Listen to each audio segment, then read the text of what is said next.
A paz do Senhor para todos e para todas.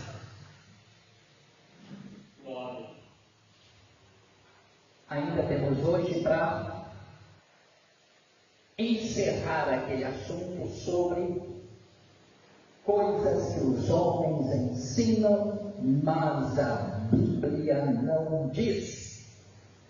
É um pouco sobre curiosidades bíblicas. Na próxima quarta-feira, vou começar um outro assunto sobre doutrinas e costumes. As pessoas se perdem muito, tem muito costume ensinado como doutrina. Tem muita gente que nem sabe o que é doutrina. E vamos falar o que é costume, o que é doutrina bíblica. E por aí vai. Uma curiosidade que nós podemos observar é em relação à vida humana. Por que o povo antigo vivia muito? 900 anos, 700 anos, 600 anos. E hoje, se chegar no 100, vai se arrastando. Pouquíssimos conseguem. E alguns, para tentar achar uma resposta, tentar consertar, falam, não, mas é porque naquele tempo eles contavam o dia e a noite. Mas mesmo que contasse o dia e a noite, quem viveu 900 anos viveu então 450. É muito do mesmo jeito. Não estou dizendo que é verdade que contaram o dia e a noite como 2 dias, né? Mas mesmo que fosse, a pessoa ainda vivia muito. Nós vemos em Gênesis capítulo 5, e no versículo 5, a seguinte frase: os dias todos da vida de Adão foram quanto? 930 anos e morreu. E aí nós aprendemos na aula passada que Adão morreu no mesmo dia que ele pecou.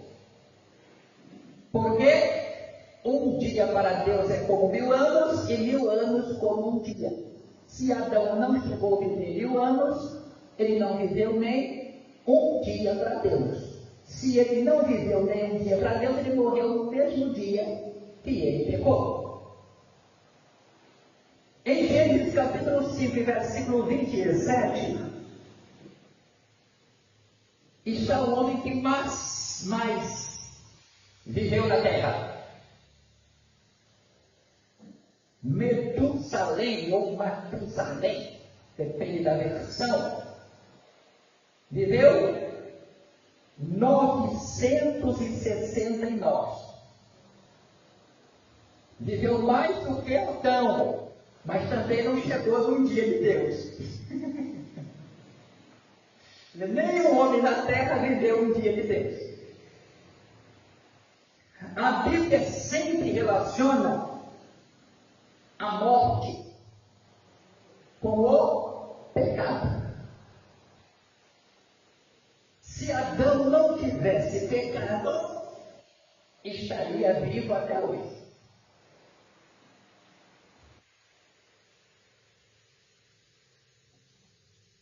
Como naquela época o ciclo do pecado estava começando, o pecado estava entrando no mundo. Olha só como é que funciona, né? O pecado começando e as pessoas vivendo muito. E hoje? Como é que funciona hoje? O pecado aumentou e as pessoas vivem pouco. Resumindo, quanto mais o pecado se alastra, mais rápido a morte chega.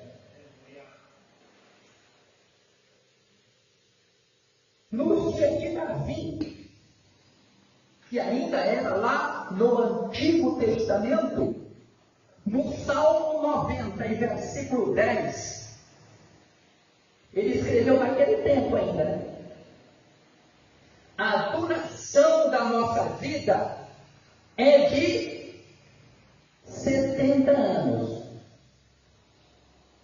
Para os outros vivia 800, 700, 900.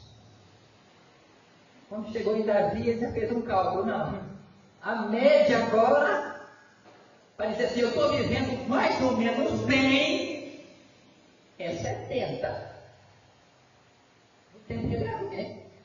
Então, quem está bem com 70 hoje está de parabéns.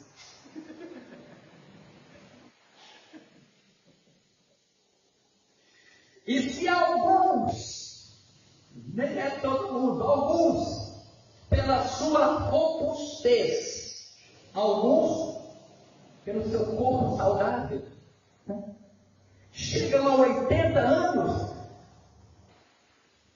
o melhor deles é canseira e enfado.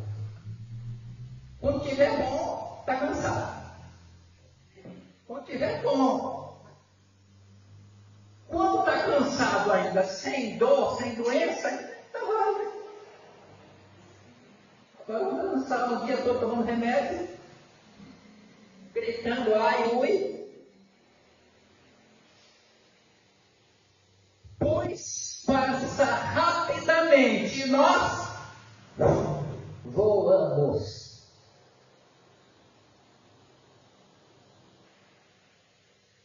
Desde quando você lia, lembra, né? Parece que foi ontem que eu tinha 18 anos. Parece que foi ontem que eu tinha 25. E agora? Nem tem muita coragem de falar a idade, né? Se é 39, agora eu tenho 31. Se é 48, eu tenho 41. Já é para disfarçar.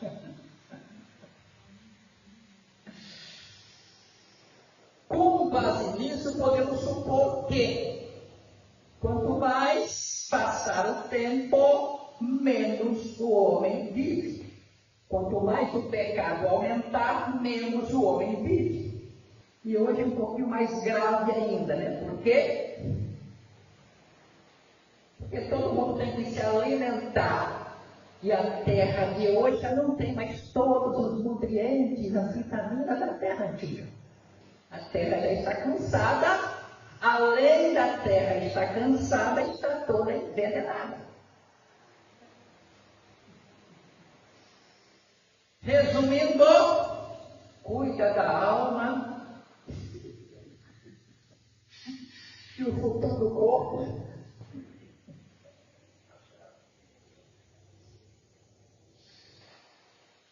Mais uma curiosidade. Geralmente falamos o quê? Quem não estava dentro da arca de Noé, morreram todos pelo dilúvio.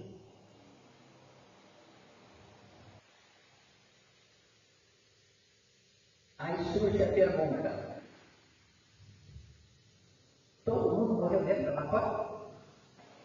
Todos os seres vivos que estão na arca morreram? Sim ou não? Por que não? Porque o peixe vivia na água. O peixe ia morrer afogado.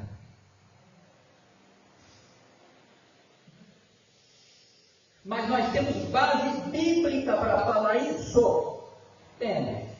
E vamos ver. Gênesis capítulo 7 e versículo 22.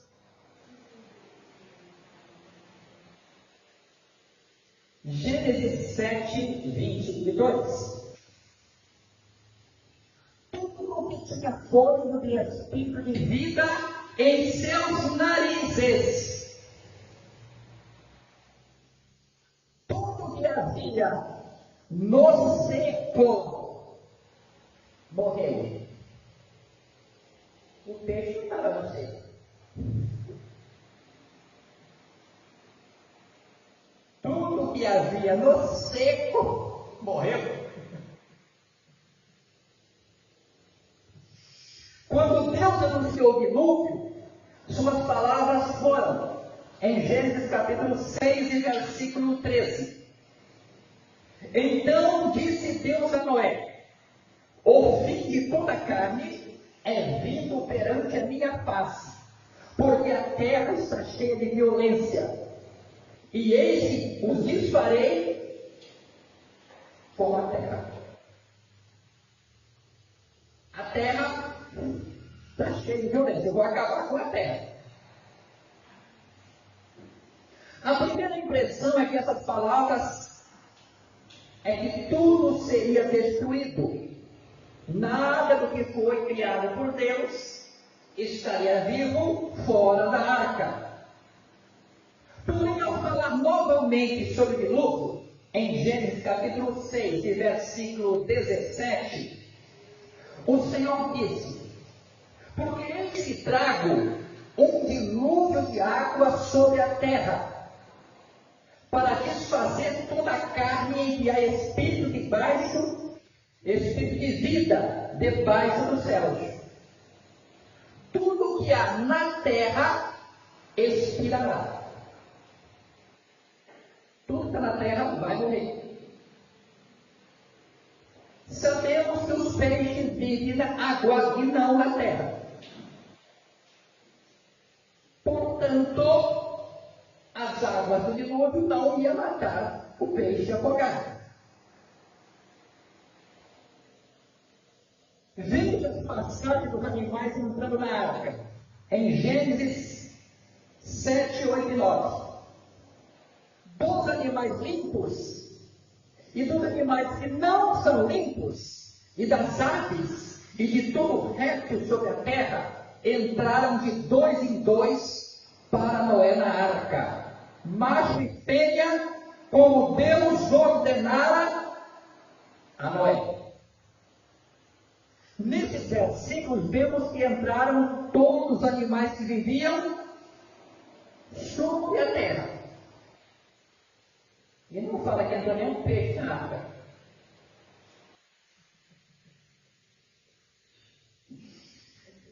Deixando claro que os peixes não entraram na arca. Ora, se os peixes não entraram na arca e estão vivos até hoje, é porque morreu. Senão, não existia peixe. A narrativa após o dilúvio diz, em Gênesis 7, 21, e expirou toda a carne que se movia sobre a terra, tanto de ave, como de gado, e de feras, e todo réptil que se roja sobre a terra, e de todo homem, incluindo mulheres e crianças que não entraram na arca. Todos morreram. Se existe ainda alguma dúvida, o versículo 22 é suficiente para tirá-la. Tudo que tinha fôlego de espírito de vida em seus narizes, tudo que havia no seco morreu. Sabendo que os peixes não respiram pelas narinas e que também não vivem no seco. No versículo 23, quando é descrito a morte dos animais, novamente os peixes não são citados. Assim foi desfeita toda a substância que havia sobre a face da terra, desde o homem até o animal, até o réptil e até as aves dos céus. Foram extintos da terra e ficou somente e os que com ele estavam na arca. Algumas narrativas da Bíblia, além de peixe, fala de monstros marinhos.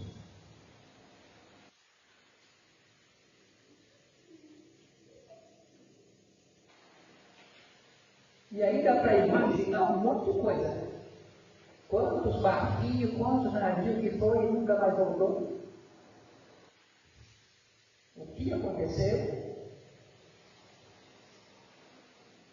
Mas se os peixes não morreram e tinha monstro marinho, deve ter coisa debaixo da água aí que ninguém conseguiu ver até hoje. E quem viu, não voltou para contar a história. Ficou por lá mesmo.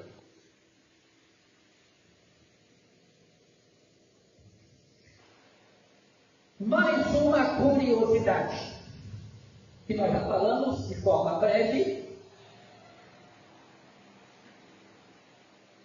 A vida do homem na terra. Deus fez Adão, Deus fez Eva, colocou no Éden e, se não tivesse pecado, estaria no Éden até hoje. E penso eu, nem um pouquinho mais velho. Ele foi feito para viver eternamente.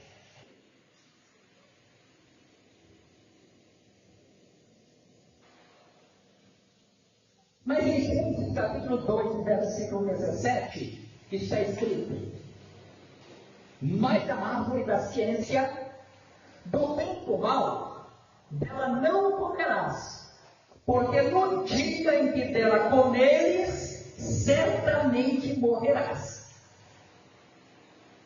Então aí, já dizendo o mistério, né? No dia que você comer, vai morrer. Em outras palavras, se você nunca comer, você nunca vai morrer. Por esse versículo podemos ver claramente que Deus fez o homem para viver eternamente. Pois se ele não comesse do fruto proibido, nunca morreria. A eternidade do homem dependia de Deus. Mas, ou melhor, né? A eternidade do homem, neste caso de Adão, não dependia de Deus. Dependia da obediência do homem para com esse Deus. Mexe em tudo, só não mexe aqui. Se você não mexer, não vai morrer, não vai ter que suar para poder comer o pão de cada dia. A tua mulher não vai ter dor para ter filho. Quando Deus colocou o homem e a mulher no jardim do Éden, lá já existia a árvore da vida. Isto é, a árvore que garantia a vida eterna para todos que comessem do seu fruto. O homem e a mulher não foram proibidos de comer do fruto dessa árvore, o que prova que a vontade de Deus era que toda a sua criação vivesse eternamente em perfeição. Depois nós vemos que essa árvore da vida subiu do Éden e apareceu de novo lá no Apocalipse. Como lá podemos viver os salvos, né? Eternamente com Deus, não vai morrer nunca, então pode comer da árvore da vida. Por isso, após o pecado, através da desobediência em comer do fruto da árvore do conhecimento do bem e do mal, a maior preocupação de Deus foi em afastar o homem da árvore da vida. Veja o que diz Gênesis 3, 23. Gênesis capítulo 3, versículo 22 e 23. Então disse o Senhor Deus: eis que o homem é como um de nós, sabendo o bem e o mal. Ora, pois, para que não estenda sua mão e tome também da árvore da vida e coma e viva eternamente. O Senhor Deus, pois, lançou fora do jardim do Éden para lavrar a terra de que fora tomado. O plano de Deus é que o homem vivesse eternamente sem pecado. Se após o pecado o homem comesse da árvore da vida, imagine um Adão pecador, uma Eva pecadora até hoje. E se os filhos deles não morressem também?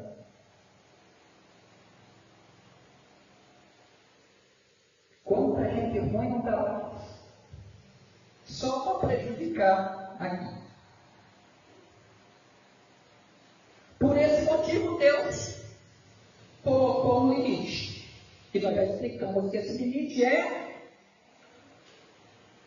pecado aumentando, homem vivendo menos. Uma regra básica. Né? E até as regrinhas, né? Para os jovens. Honra teu pai e tua mãe. Para quê? Se prolongue os seus dias sobre a terra. Quer dizer, respeite teu pai e tua mãe, obedeça, e tu vai viver mais. Porque o pai e a mãe, às vezes o conselho é duro, mas ele quer ver o bem do filho. Aí quando o filho é a cabeça dura, não quer escutar o pai, não quer escutar a mãe, não quer escutar o tio, não quer escutar o avô, mas vai escutar os amigos que faz as coisas erradas. E aí acaba se acabando junto com os amigos que faz as coisas erradas.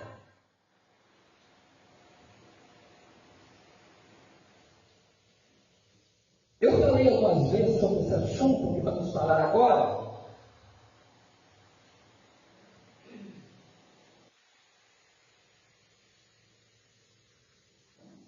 Eu acho que essa filha aqui está meio esquisita esse som. Eu coloquei filha nova aí, aqui dentro de onde?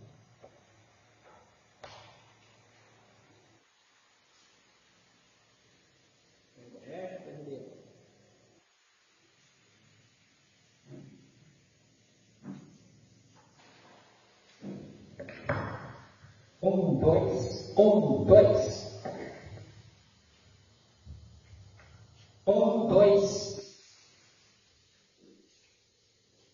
Lugar de chorar, aqui é fraca.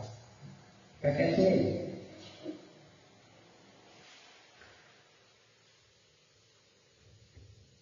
Um assunto que nós somos enganados o tempo todo, né? Enganado desde criança. Eu já falei algumas vezes, mas é melhor repetir agora e provar com o texto da Bíblia. Mas quantas vezes eu não ouvi, você não ouviu, e pode ter acontecido de eu ter falado e você ter falado. O quê? Seja batizado no Espírito Santo e fale a língua dos anjos. Quem não ouviu isso já uma vez na vida? E vamos ver se isso é verdade.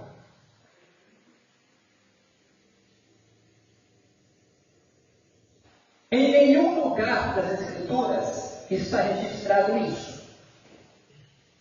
Veremos o que aconteceu no dia de Pentecostes. Atos 2 e 3. E foram vistas por eles línguas repartidas, como que de fogo, as quais pousaram sobre cada um deles. E todos foram cheios do Espírito Santo e começaram a falar em outras línguas, conforme o Espírito Santo lhes concediam que falassem. Essas outras línguas que nós temos o costume de falar, línguas estranhas. Estranhas por quê? Porque nunca estudamos ela, nunca vivemos com quem fala ela, é estranha para quem está falando. E em Jerusalém estavam habitando os judeus, varões religiosos, olha aí, de todas as nações que estão debaixo do céu. Em Jerusalém tinha gente de todos os países daquela época, cada um com a sua língua, mas morando em Jerusalém. E correndo aquela voz, ajuntou-se uma multidão. Quando caiu o fogo do Pentecostes e o povo começou a falar língua estranha, começou a atrair gente. E aqueles que eram estrangeiros e ficaram sabendo daquele movimento, corria para lá. E a multidão estava confusa, porque cada um só ouvia falar na sua própria língua. Mais ou menos assim. Se tivesse um japonês aqui, e uma criança brasileira que nunca cresceu aqui no meio do povo, de repente começa a falar japonês. Ele não nasceu no Japão. Desde criancinha falando português do Brasil. Como é que ele está falando do Japão? Em japonês. Então era isso que aconteceu lá. O povo fica, esse povo aqui é judeu. O povo é daqui. Ele vem de longe. Como é que ele sabe a minha língua? Se fosse língua dos anjos, ninguém sabia. Nem quem estava falando e nem quem estava ouvindo. Mas quem estava ouvindo sabia. E sabia por quê? Porque era a língua da terra dele. Era a língua do país dele.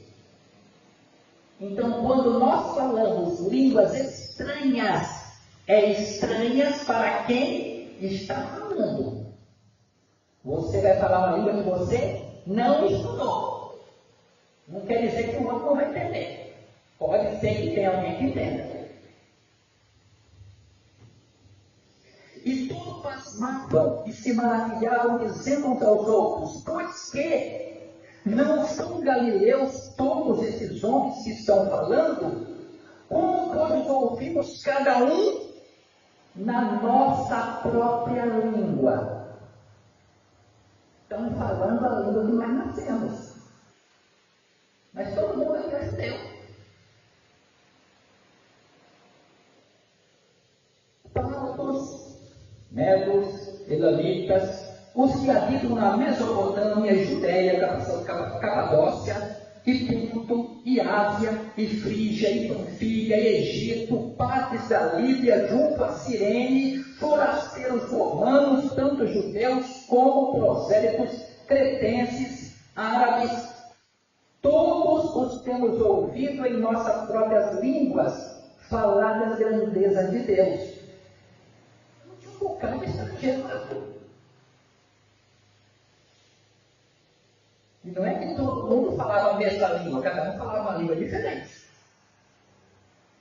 E pessoas de países diferentes entendiam.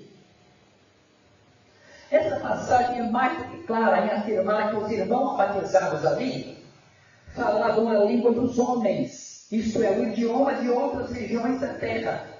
Note de forma clara que a língua estranha era para quem estava falando e não para quem estava ouvindo. Se fosse língua dos anjos, ninguém sabia nada. Então, onde que veio essa história, então, de língua do anjo? Se não estava no Pentecoste, quem foi que inventou isso? Pegaram uma frase do apóstolo Paulo, interpretaram errado, ensinaram errado, e eu e você aprendeu errado.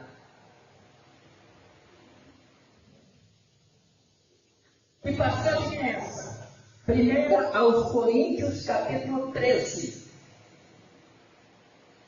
1 aos Coríntios, capítulo 13, e versículo 1.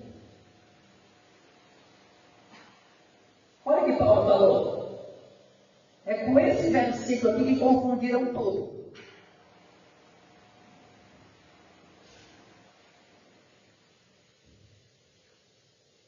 Ainda que eu falasse, ele não falou só eu falo, eu falei ou eu falarei. Ainda que eu falasse, em outras palavras, ainda que fosse possível eu falar.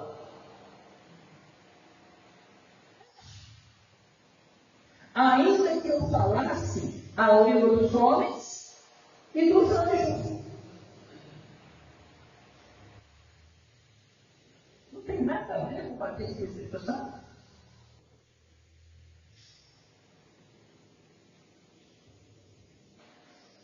Ainda que eu falasse a língua dos homens e dos anjos, se não tivesse o amor, seria como o metal que soa ou como o sino que tire. Ainda que eu falasse. Se fosse possível falar a língua do anjo e não tivesse amor, não ia valer de nada. É só isso que falou. Aí o pessoal pega um versículo isolado aqui, junta com outro versículo isolado ali e inventa o que não existe, né? Porque Jesus falou: eu venci o mundo e vós vencereis também. Aonde? Vai morrer procurando mais espécie que nunca. Por quê? Porque não existe. A primeira parte ele falou: eu venci o mundo. A outra é inventada.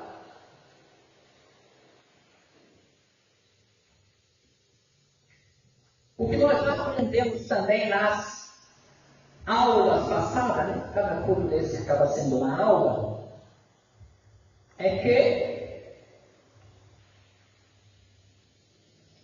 quem é batizado no Espírito Santo fala uma língua estranha só. Aí tem uns que criticam, né? Porque toda vez é só essa língua, toda vez é só essa língua. Você recebeu só essa.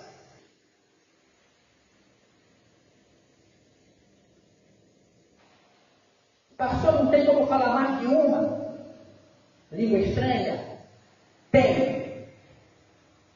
Mas não é o batismo com o Espírito Santo. Porque o batismo com o Espírito Santo não faz parte dos 9 dons do Espírito Santo.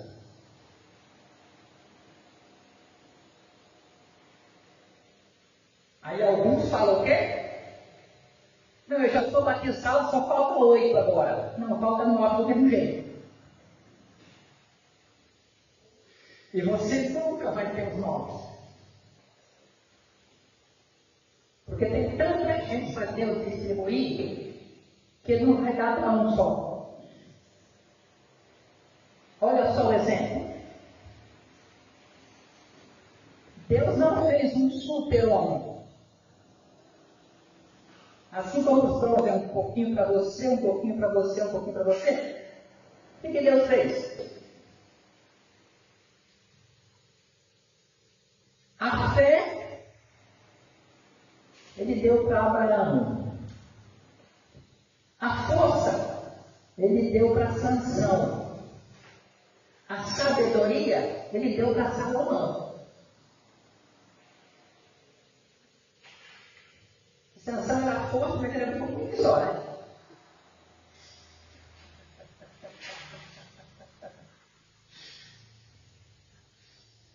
Porque se Deus pegar um homem só, imagine um homem só, você é o mais forte, é o mais sábio, é o que tem mais fé. Não, eu sou, nem preciso de Deus mais, porque eu sou Deus.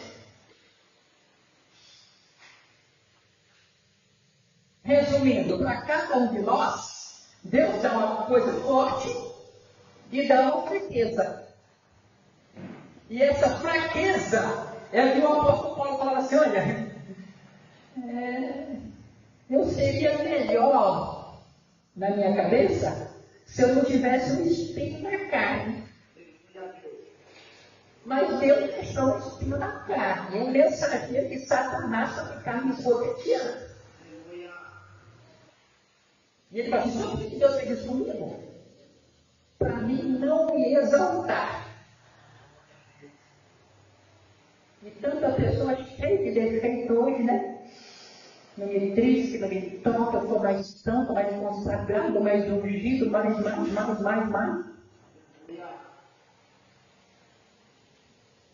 E esse mais é só na cabeça dela, porque todo mundo está vendo que fez. Não é isso tudo.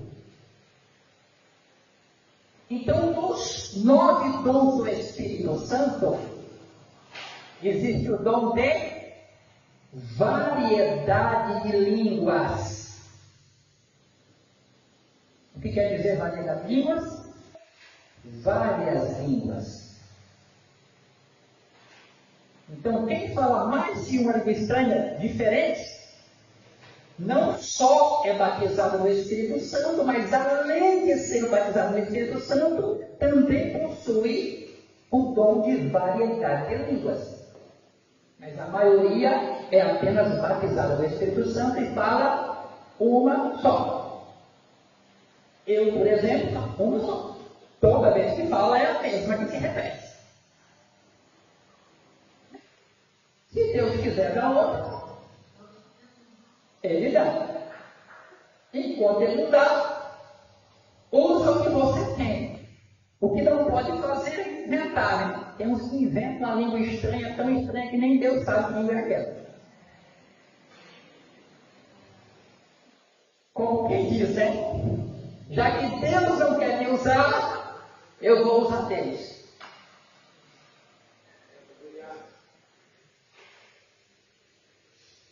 E não mais.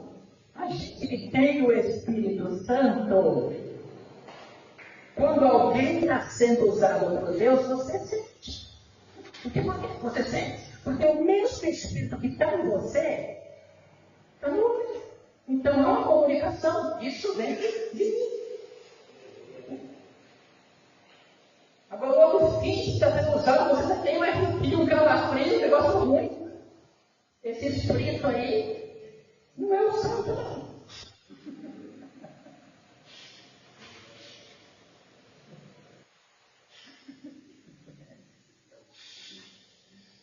E às vezes tem esse espírito disfarçado da igreja.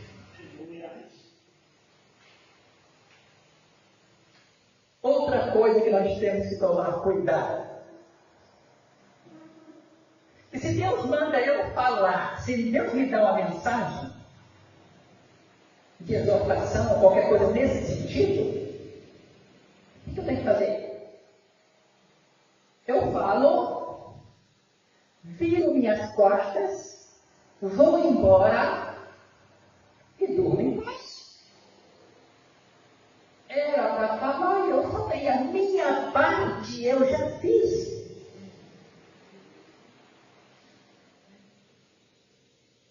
Não dá para acreditar muito naquela turminha, que não são poucos, né? Olha, eu estou falando aqui e não duvide, viu? Se você duvidar, Deus vai cobrar de ti. Entende quando?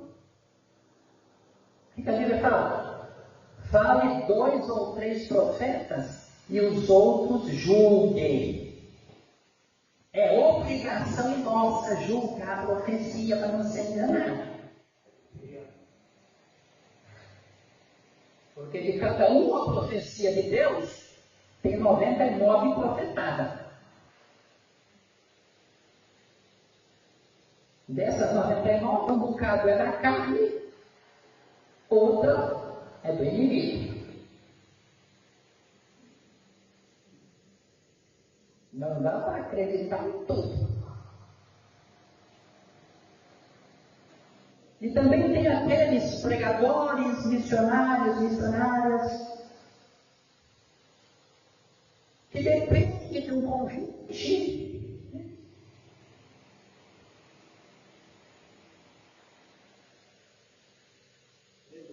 Fica inventando profecia, revelação, mas é só coisa boa. Deus vai te prosperar, Deus vai te curar, Deus vai salvar tua família, só uma coisa que o povo quer ouvir.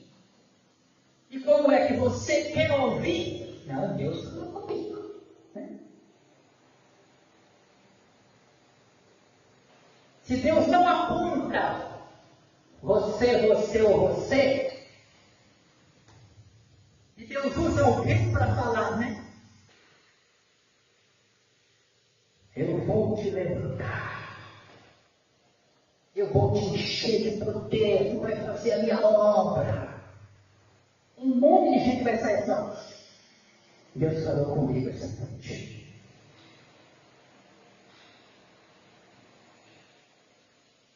Se Deus fala assim, olha, te conserta, rebelde. Tu viu o que Deus falou com a irmã Maria? Foi só foi um tiquinho, irmão João.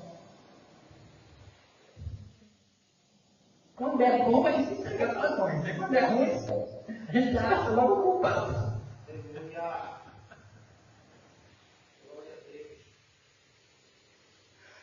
Vamos ficar com essas palavras nessa noite. E na próxima quarta-feira vamos então com outro assunto. Doutrinas e costumes. Porque tem muito costume que você aprendeu que era doutrina. Mas quando você vai na Bíblia, cadê a prova? Não tem prova, era só um costume. Amém? Amém, seu dirigente?